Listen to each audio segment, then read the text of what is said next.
Welcome back to Getting Ready for College 101. Today, we're here with Monique Montiel and Brianna Bisano, and myself, Natalie Brooks. Hi.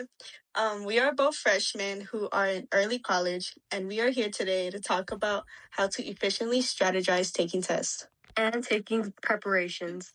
I'm here today to talk about the types of college tests you might face and the purpose of them, but as well as how they might benefit you. To summarize, we'll be going over college tests, test-taking strategies, and preparations. Okay, guys, what comes to mind when you think about college tests? Honestly, I think about how difficult the test is and how maybe how overwhelming they can be and how much preparation goes into it. For me, when I think about tests, they are unnecessary and cause stress as well as anxiety. I see how you guys might think that.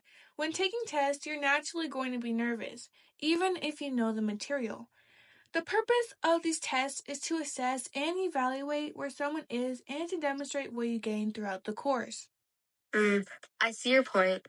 But what are some college tests that we might be faced with and should be prepared for? Students will be faced with exams throughout the course. Many different types can vary between what field you take.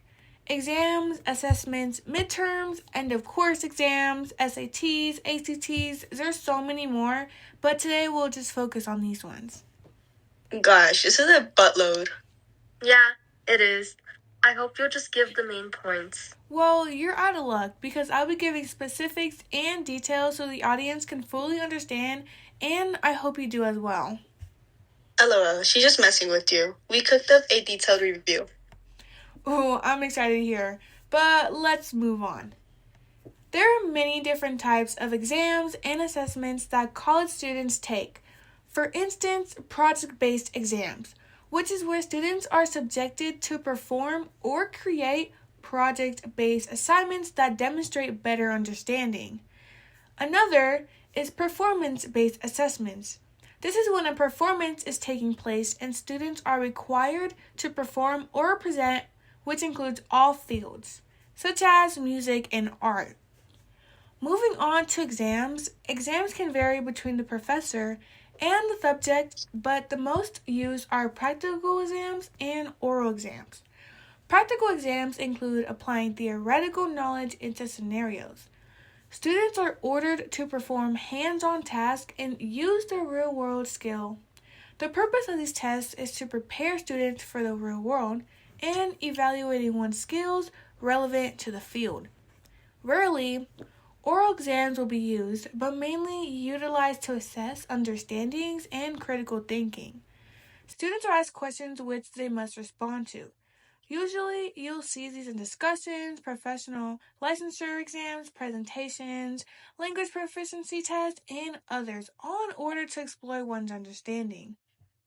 Other than exams and assessments, what other college tests will we be faced with? Tests that are frequently associated with college are midterms, but also end of the course exams. Midterms and end of the course exams are used for professors to identify areas that need improvement and mainly to assess progress. Midterms are taken in the middle of a course or term and are used to display understandings or help solidify them. End of the course exams are similar to midterms, but instead they're taken at the end of the course and focus on all the material learned throughout the whole course. There are many formats this exam offers, depending on the course you take as well. But an example would be written exams and practical exams. I also heard a lot about the SAT and ACT test. Can you provide some information about those? Yeah, you may hear these exams frequently in high school, and some may ask, what are they and what is the purpose of them? Well, for one, the purpose of these tests are to evaluate students' readiness for college, measuring your skill in many subjects. But not only does these tests measure skill level, but also give statistics and differences on many students worldwide and the backgrounds of them. All in all, helping the submission committees of the decisions. So, these are many different types of college tests and what's associated with college. Now it's time to turn it over to Brianna. Before even taking these exams, it would be best to prepare and strategize for the best outcomes. Preparation really is the key to success. For one, the best method people use are practice exams before taking the real thing. Imagine just taking a test without knowing to expect. That wouldn't go very well. With practice exams, your brain is being trained to remember details and information straight from memory. This is more than perfect for all closed note exams. The more practice exams you take, the better your mind gets at actively remembering detailed information. The more you take it, the more likely you are to ace that test. Not only are there practice exams, but there are ways to prep just for your ACT. With the help of tutoring courses designed to ensure your success on the ACT, you'll be guaranteed to pass it. This course goes over all the parts within the ACT, like the English, reading, math, and science portion in the mix. Not only are you getting all the information you'd need, but you can take this course suited to your schedules, whether it be online or in person. You will always be able to attend this course. And according to the many students who attended Princeton University, they had said they gained much more confidence and have done way better than before they took the course. Wow, practice exams, ACT courses, this couldn't possibly get any better. That's where you're wrong, because it does get even better. There are study guides that help you with any exam you take. Study guides are an important tool that can be utilized to help your organization skills and give students an overall summary of what the exam may be about. This relieves stress from all students, often due to being able to take a glimpse into what they are about to take and relieve themselves as they review. Instead of reviewing last-minute notes or cramping late at night, you can use study guides instead and save yourself the time and effort. Save all of it for the test and try to relax more. These 3 preparation strategies are great ways to pass exams and score high.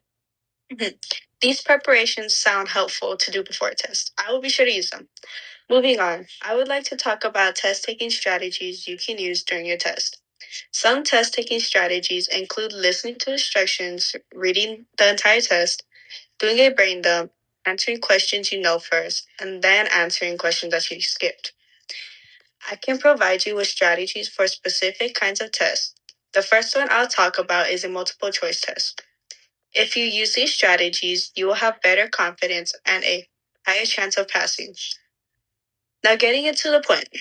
The first strategy you can use is underlining keywords. If you underline keywords, you will most likely get a better understanding and a closer hint to the answer. The second strategy is to read all answers before choosing one. This can help you notice which ones are right or wrong. The last strategy you can use is crossing out wrong answers. This helps you get closer to the answer and eliminates your choices.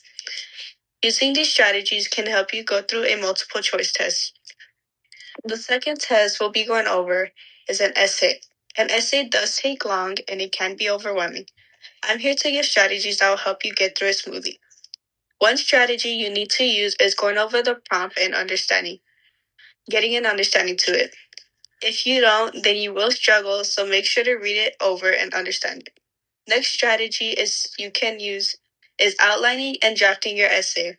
This will help you write it better and provide details that you need. The last strategy is to give plenty of examples. When you give examples, it will show that you understand more and it can make your essay longer. Last test I'll be talking about is the SAT/ACT test. Use these and it'll help you get through them. Starting off with managing your time. If you manage your time through the test, you won't panic or worry at all. Take your time with the test. This way, you don't start panicking and start getting wrong answers. Another strategy you can use is eliminating wrong answers that you know for sure aren't right. Eliminating them will make the test less overwhelming and will help you find out answers faster. The last one is making sure you understand the format. If you don't understand it, it can cause you to struggle and panic. Make sure you read it carefully and try to put it in your own words so it'll be easier for you. These are test-taking strategies that will help you get through your test smoothly and will help you have less anxiety. I hope you use these in any test you can so you can have a better chance of passing with a high score.